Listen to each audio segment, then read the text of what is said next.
to make a very short message for you on 5 habits that may be hurting your relationship with the Lord and drawing you away from Him. Because I feel that there are some habitual things that we do that, although they're not necessarily sinful, continuing on with these patterns or just not being aware of them can lead us into sin or lead us to feel like we are walking away from Him or just walking out of alignment with Him. And to get started, the first thing that I found that really makes me draw away from the Lord is comparing myself to others. Now, this is especially the case when it comes to other Christians, because I know I'm not the only one who will see others' walks with the Lord online. I love comparison. Or see their blessings or answered prayers or breakthroughs, and I'm sitting there wondering, Lord, why isn't it my turn? When is it going to be my time? When will this happen for me? Why is it taking so long? Or sometimes just seeing other people's walk and how dedicated and devoted they are and feeling upset or feeling like I'm not doing enough. And while it is totally okay to look at that content and be inspired by it, be motivated by it, and be encouraged to deepen your relationship with the Lord, to deepen your trust with the Lord, it can also be tempting to watch other people's journey and compare it with your own. And that is never something that we should be doing on our walk with the Lord, because I've said it before, but our path with God is unique. It's not going to be like anyone else's. And although we can learn from others' experiences, although we can share the wisdom that we have learned in our walk with God, or share the things that we do to go closer with Him like I do on this channel, it is not okay to fall into that trap of thinking that you're too far behind, or that you're not doing enough, or that God isn't going to show up for you. And although comparing yourself is, again, not... There's nothing wrong with righteous comparisons,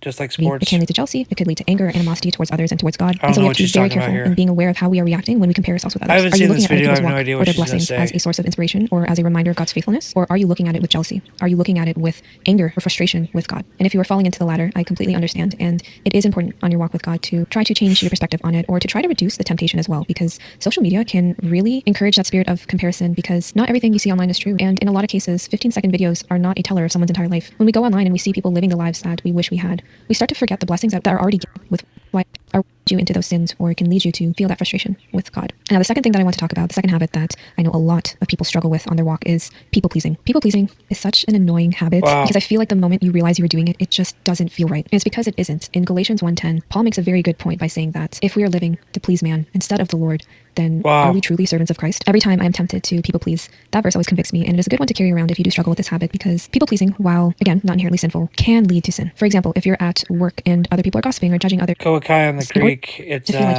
need to fit in.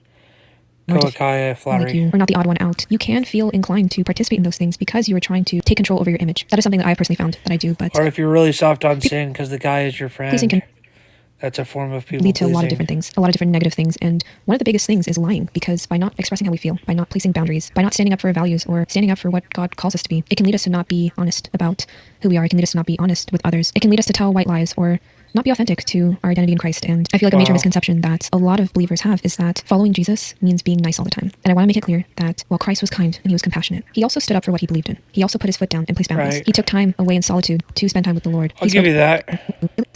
And so it's important to be aware of that, and I really hope I communicate that well. But yeah, people-pleasing is not great, and again, although it's not a sin, it can lead to more sins. And if you have anything to say about this habit or about any of the habits that I talk about, please let me know in the comments. I always love to hear your guys' opinions, and I feel like I learned so much from you. Now, the second greatest habit, or actually lack thereof, that I want to speak about is starting off your day with the Lord, or not starting off your day with the Lord. I have found that there is a major this is a sin. It's sin of omission. In my day and in my general relationship with the Lord when I do not spend time with Him as soon as I wake up. Even if it's as short as a quick prayer before I go and look at my phone, or sitting in worship music, or reading a short devotional, spending time with the Lord at the beginning of your day is such a great habit to have and will really draw you closer to Him. And the same goes for ending off your nights with Him. I find that doing morning and night prayers are such amazing practices that you can put in your walk with Him that will truly grow your relationship. And the reason why I included this into this list is because I find that when you remind yourself about the goodness of the Lord, when you have gratitude, when you remind yourself of Jesus as soon as you wake up, it impacts your actions. It impacts how you treat others. It impacts your behavior for the rest of the day. That, as a result, impacts your walk. And again, once you start doing this habit, when you break it or when you stop doing it, there's some new studies you're going to want to break down with me in the next 90 seconds. If you've ever wondered why you continue watching the P word when you've told yourself, you feel the difference. So if you haven't started already, I highly encourage you to do so. And please let me know if it has made a difference for you. Now, the fourth habit that is very common and very commonly spoken about that can hinder your relationship with the Lord